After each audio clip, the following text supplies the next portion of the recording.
اقرا university Hyderabad کی افتتاحی تقریب اقرا یونیورسٹی کی افتتاحی تقریب حیدرآباد میں منعقد کی گئی۔ تقریب کا آغاز قومی ترانے سے ہوا۔ تلاوت کلام پاک کے بعد تقریب جاری رہی۔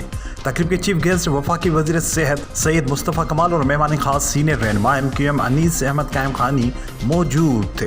تقریب میں حق پرست اراکین قومی assembly professor engineer Abdul Aleem Khanzada, Syed Hafeez uddin Hassan Sabir advocate اور اراکین سندھ اسمبلی نجم مرزا، فرحان انصاری، فہیم پٹنی، شارق جمال، سید عثمان اور ارسلان پرویز بھی موجود تھے۔